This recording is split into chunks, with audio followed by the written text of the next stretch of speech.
Welcome to the County Manager's Report. I'm Lloyd Higuera. With me is Douglas County Manager Steve Mokrohiski. Welcome, Steve. Great to be here, Lloyd. We have got a jam-packed agenda here for March 6th. We had a jam-packed meeting. We sure did, and we had a long meeting. Yeah. 9 what time hours, was something that? in the range 10:30? 9 hours, yeah, it was late. It was a late one. 10:30 at night. Marathon, but we got a lot of business done, so that's good. Yeah, amen to that. Yep. Well, let's talk about some of that business for the March 6th meeting. And first of all, commissioners did make recommendations to the staff on the establishment of monthly water rates for the Carson Valley Water Utility. Right. So what did they decide there? Well, if you recall, 2 years ago, the board approved the consolidation of the 4 water systems in the Carson Valley that Douglas County maintains. So East Valley Water System, West Valley Water System, Job's Peak, and Sheridan Acres.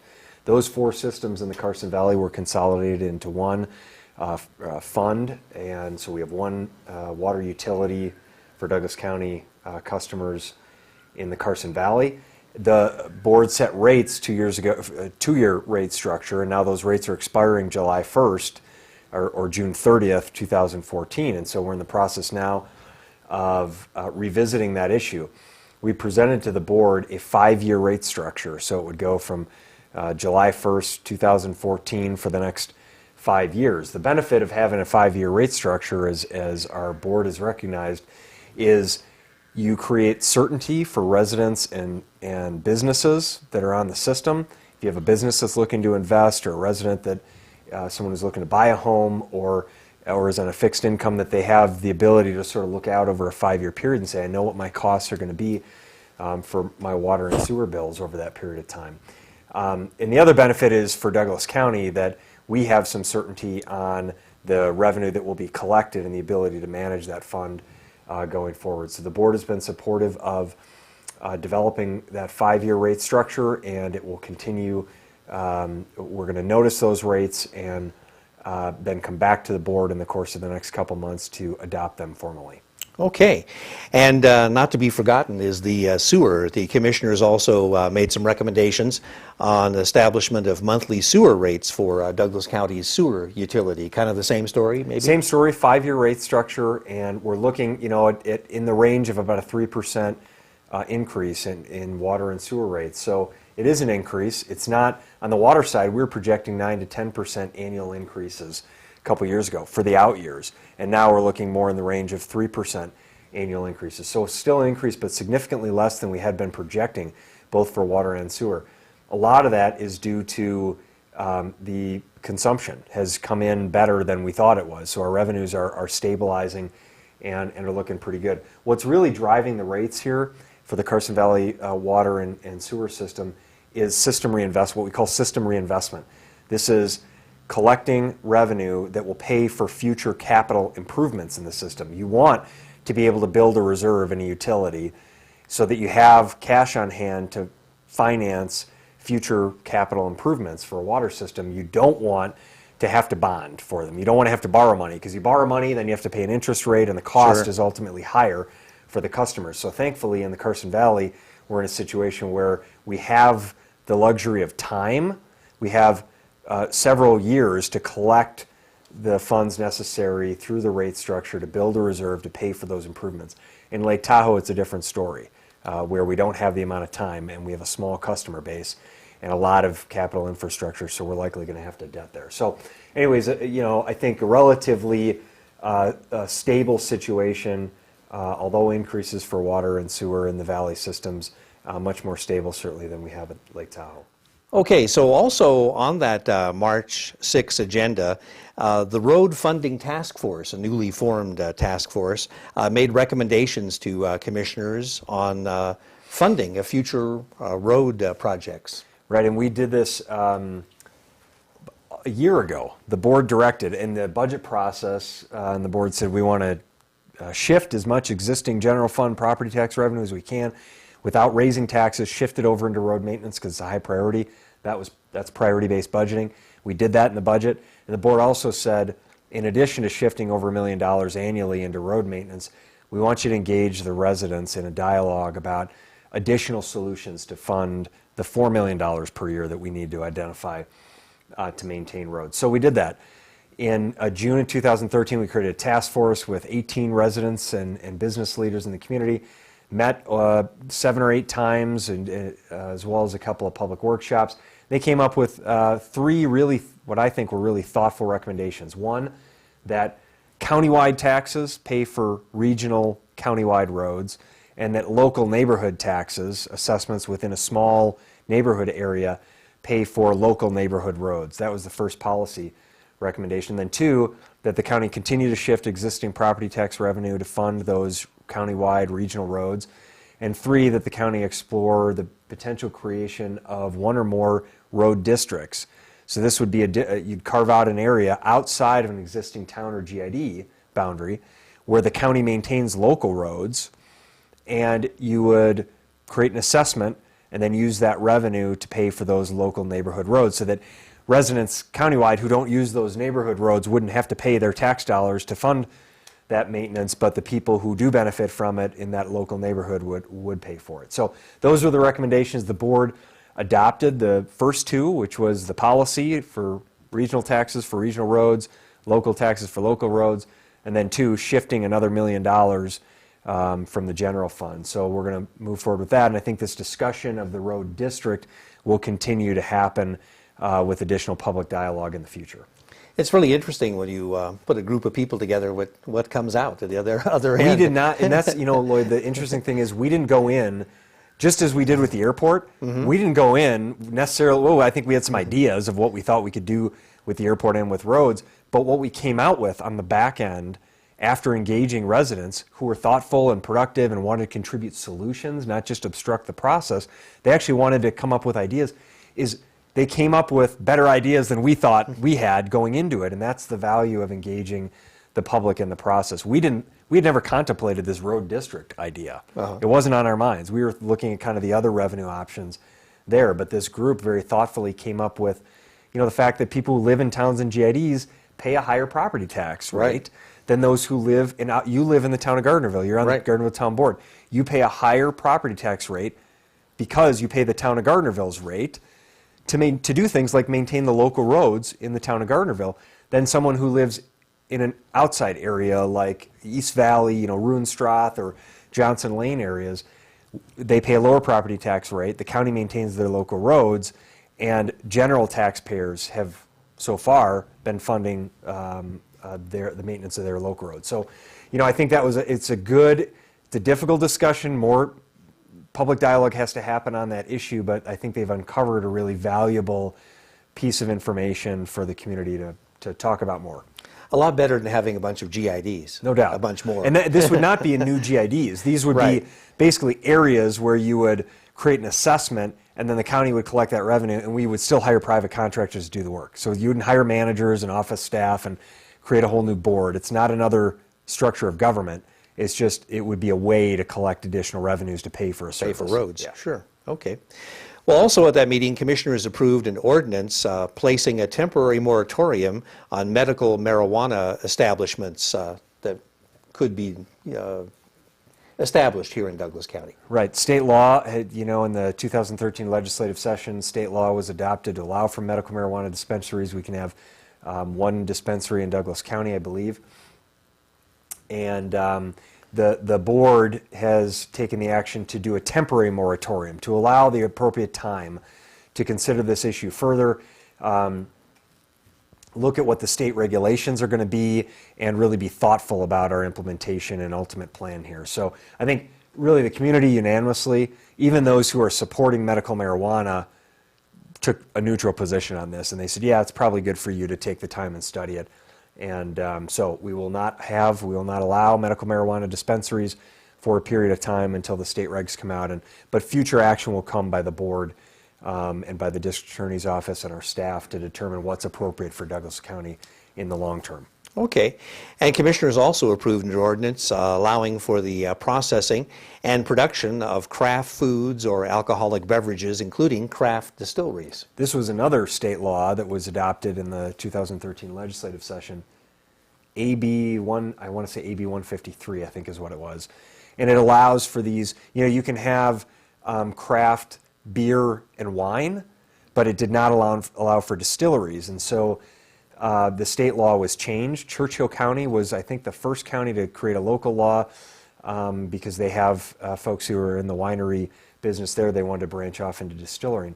Of course, in Douglas County, Chris Bentley and his team with Bentley Enterprises has been interested in revitalizing a number of old historic buildings, namely the mill silo building in downtown Minden, into a craft distillery. So this law was created to accommodate anyone who would want to have such use in Douglas County, but recognizing that we have a particular demand right away for that. So this was adopted by the board unanimously, and Mr. Bentley attended the board meeting as he did the last board meeting in the Planning Commission, and was very thoughtful, I think, in his comments about the value of what will be created here in revitalizing the Main Street. And I think many of us believe that those investments that Mr. Bentley and others, Carson Valley Inn, Rob Hellwinkle at the COD Casino, are all making are going to be a catalyst for future investment in the Main Street areas, both in Minden and Gardnerville. Okay.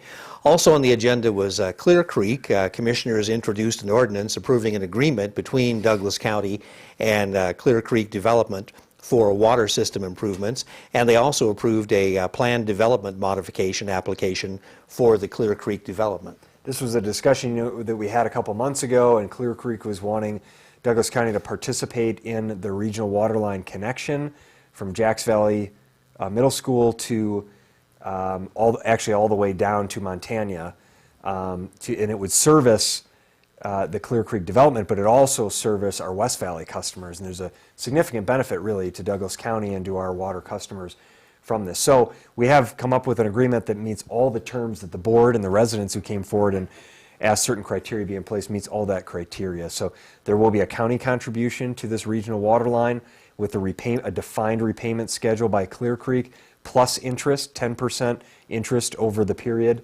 of time. I believe it's 3% annually and total of 10% there. So, and then a surety bond, so that if they default, that Douglas County ultimately will be able to recover the investment that we've made there. Okay. Also, the Regional Transportation Commission approved the Douglas County 5-year transportation plan and recommended approval to the Board of Commissioners.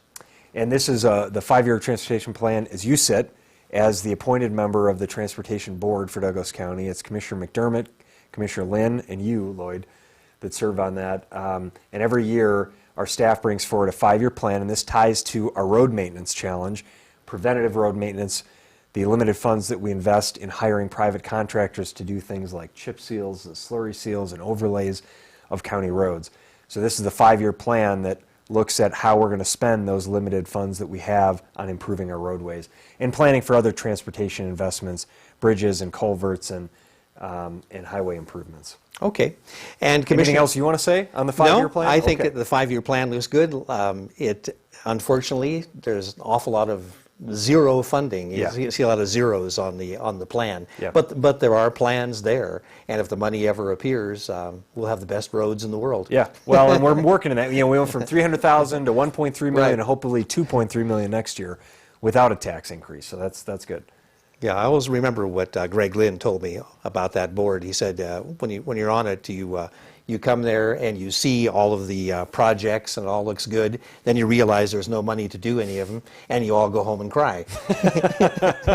That sounds like something Greg Lynn would yeah, say.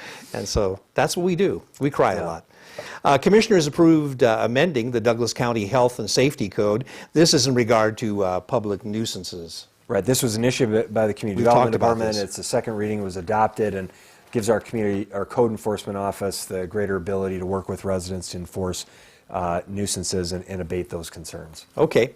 And also puts a little more teeth in code enforcement, too. Right, exactly. Yeah.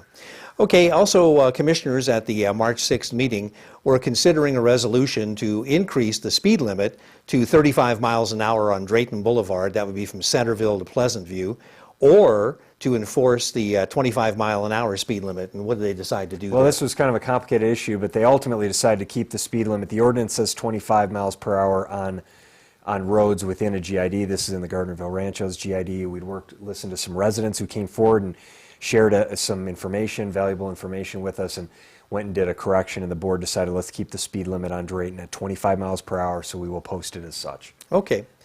Also at that meeting, commissioners decided not to introduce an ordinance regarding Montara Landscape Maintenance Assessment District. Right, and the option here was that either the county create a landscape maintenance district where we would charge a monthly fee to the residents there to maintain the median strips and landscaping in those areas, or that they would have the ability to create a homeowner association. There was some contention among the residents who didn't want to see the district created or felt that the cost could be managed better in another way. So ultimately, the board decided not to introduce this, and we'll have to work with the residents to determine how they're going to manage the landscaping in that area. Okay. And commissioners tabled a discussion on establishing a committee to study Douglas County's utilities. This was a request that was brought forward by Commissioner Penzel to have a committee that could be appointed by the board to look at engaging the public in establishing a new process for reviewing water and sewer rates in the Carson Valley. Ultimately, the board voted 4-1 with Commissioner Penzel voting no to table that indefinitely. I think the board a number of the commissioners wanted to understand there was a citizen group that had sort of formed informally that had been looking at some issues related to water and sewer utilities, and the commissioners were wanting to know what did they come up with, and we may not need to create a formal process in order to have valuable input in this regard. And so I think we'll continue to see, hopefully, positive engagement of residents on issues related to water and sewer. Okay. Well, here's one you're rather fond of, the quarterly financial report. And Yeah. I know you love digging into those numbers. Yeah, How do yes. things look on the quarterly report? Pretty good. We had our financial state of the county earlier this week at the Carson Valley Inn, and I think over 100 residents and businesses showed up, more than we had even last year. Last year was the first time we did this financial state of the county. And the whole concept we had was every time we kick off our budget, we get a room full of our employees and staff, but maybe 1 or 2 residents. And we're going to be establishing a budget combined fund of about $160 million, and to only have a couple residents that show up and provide feedback on how taxpayer dollars are spent is we can do better. And so we decided to take this on sort of a road show last year. People showed up, and they showed up again this year, and I think it was a really good discussion. And we're trying to do more of these quarterly financial reports and things to talk about our local, regional, and national economy and the things that we're seeing. We're seeing GDP growth is good. It's at close to around 4%. We have the GDP price index is close to 2%, about 1.6%. So those are good indicators of sort of moderate, stable growth in the national economy. Building permits locally in Douglas County have trended positively. That's a good leading indicator of the local economy. Taxable sales have been pretty good. We talked about how we really are a statewide economy. So in Douglas County, we rely on the health of Washoe County and Clark County. When their taxable sales are up, Douglas County does well, because a significant amount of our general fund comes from this state consolidated tax formula, which relies heavily on those large populated areas in the state to collect sales tax revenue from. So assessed values are up for the first time since 2008, about a 4% increase. That's a positive trend. We've seen home sales and home prices stabilize and continue to increase at the highest levels of between 2005 and 2008 for both of those respectively. So, we're not back at the growth place we were at in the early 2000s, both in terms of residential and commercial development and other things, but we're headed in the right direction. We're diversifying our economy, making good investments. Our unemployment rate is trending down. So these are all things we should feel good about. We still have a lot of work to do, a lot of improvements in the local economy and with our budget. Budgetarily, though, our budget is balanced. We still have needs, so we have to invest more in road infrastructure and stormwater. We got to think about our employees. If we want a quality workforce, we've got to offer more than a 0% increase over 4 years to retain quality people and to attract new folks to the organization and the community. So those are the challenges that we're facing, but I think we all in Douglas County feel really good about our financial situation in the organization and our economic health in the community. You mentioned the state of the county, and I thought you added one thing that was very nice this year. You recognized local businesses. And I thought that was great, the way you tied the local businesses into the success of what's going on in the county. And that was a great move. Yeah, that was really fun. First, we recognized some employees who don't typically get Right, recognized. that was another nice thing, too. And had big pictures. Big pictures, yeah, of these employees that unless you come in and you interact with these employees, they don't get the headlines. It's the people at the top of the organization that you see and that make the headlines. But as I said at the State of the County thing, that when things are going well, the people in charge tend to get more credit than they're due. And that's what's happened here, is that the people in charge have gotten a lot of credit for good things going on, but the reality is we have a great group of department heads and elected officials, wonderful staff who are committed to the organization and the community, a board that is leading in a positive direction, and citizens who are engaged, and businesses who are contributing things of value to the community. And so all of those things create the health of our organization and community. And on the businesses, we recognize Fresh Ideas is a great spot in Main Street, Gardnerville, and Red Hut, and AVK Manufacturing, Edgewood Companies, and R.O. Anderson, and Carson Valley Inn. And I think that was, did I miss anyone? Was there 7, I think. Yeah, I had 6, I wasn't so I'll counting. come back to it by the end of here. I don't want to miss anybody. But, you always have a risk when you recognize someone, you leave folks out. But we have just some outstanding local businesses who are doing wonderful things here, and it was really fun to recognize both our employees and those businesses. Did you get in any trouble for your imitations of the employees, though? I haven't been told that I was in trouble, but we did have some fun with some of our, I joked about Linda Doherty, who is in the planning department. If you go to the building counter, she is one of the most bubbly, positive people you will ever meet. And so I joked about, if you meet her too early in the morning, and for me, if I haven't had my coffee, I tell her, come back in an hour after I've had my coffee. I want to hear what you said again. But these people are just wonderful smiles, hard work ethic, and doing great things for us. And we should be proud that we have public employees in our organization that are doing this kind of work. Okay.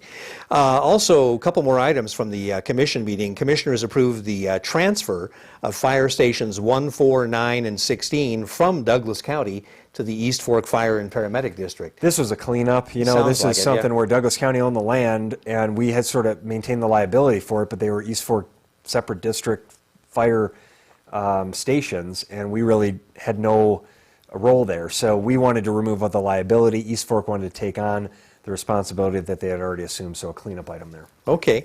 And one more here. Commissioners approved a comprehensive classification and total compensation study for Douglas County. What's Right. that? Well, this was to, Carson City did a compensation classification study to look at their employees. We're now starting to come out of the bottom of the economy nationally and statewide and locally. So Carson City looked at this, East Fork is looking at this, and we feel like it's appropriate. Our employees, have received about a 1% net increase over 4 years. So 0.25% per year, and then when you factor in that they've taken on 100% of health insurance cost increases and 50% of pensions, their net pay is actually down from where it was 4 years ago. They're still making less than that. So we need to look at that, and we need to get serious if we want to retain really quality people in the organization about it. But we have to do it in a responsible way. We can't go back to this 6 to 7% annual growth every single year in personnel expenses because our budget can't handle it. So we've got to grow, but we've got to manage that growth reasonably. So that's what this is about. It'll be, I think, a thoughtful exercise to look at what's appropriate at comparables in other jurisdictions, and more discussion will come forward on that. Okay, well, I think you should be proud of yourself. You covered all 16 items in record time, and we even have time to talk about the next meeting. All right. Yeah, there's a meeting coming up on March 20th, and is it going to be as long as the last one? I hope not, Lloyd, but I don't think so. We have an update from Western Nevada Development District. This is the meeting at Lake Tahoe that starts at 1:30 on March 20th at the Tahoe Transportation Center. We have the adoption of the 5-year transportation plan. We have a discussion on refunding of water and sewer bonds at Lake Tahoe. And then the big discussion is going to be on setting water rates for Douglas County's Lake Tahoe water systems, Cave Rock, Upaway, Zephyr Water Utility District, and Skyline. So that will be, I think, a rather lengthy discussion. We'll talk about the environmental assessment for the state line to state line bike path, a noxious weed abatement discussion with the state of Nevada, a reorganization of the judicial district court, the cost allocation discussion with East Fork, and then the board will be discussing the appointment of an interim county manager, establishing the appropriate salary range for that position, and then developing a recruitment process for the selection of a permanent county manager in the future. Okay, so that'll be a very interesting discussion. It will sure. be, yeah. Yeah. And that's always a challenge for a board, is hiring a new manager. Yes. Yeah, so This is a great organization, a great community, and I think a strong board, a great staff that if once the salary range gets set appropriately and then there's a public process, that I'm fully confident that Douglas County will find someone who's outstanding to continue to lead in a positive direction. Okay. We even have time to talk about the website. It's always good to yes. give a website plug because you have so much information on there. Yeah, www.douglascountynv.gov. You look like you wanted me to say it with you. Yeah, we could do it You were together, kind of yes. leading it like Mitch Like Miller or typing it in, something. yes. We are really proud of our website, and we post we'll have the financial state of the county presentation is going to be posted on our website, so you can find that information there. You can find these videos, which we are linked to YouTube, and we embed on there on the community profile news video page, and the board meetings and minutes and everything. We're also working on, and you've been involved in this, working on a streaming video for our board meetings. So we're really excited about getting that rolling and doing live webcasts of our board meetings, and so people can actually, command the board meetings, and they can go back and view the archived and watch those, or watch them live if you can't come to the meeting itself. So excited about continually investing in that. Of course, you can link to our Facebook page and YouTube page and Twitter and Pinterest, and it goes, as you say, all that stuff. Yeah. Out in the ether. It's all out there somewhere. It's all out there, but we're doing a lot to engage with residents and businesses, keep people informed, and find creative ways to listen to thoughts and ideas that people have. Okay, well, Steve, thank you very much for Thank your you, Lloyd. time. My pleasure. And all the information you've provided here on the County Manager's Report. Steve Mokrohiski, County Manager. I'm Lloyd Higuera, and we'll see you next time on the County Manager's Report.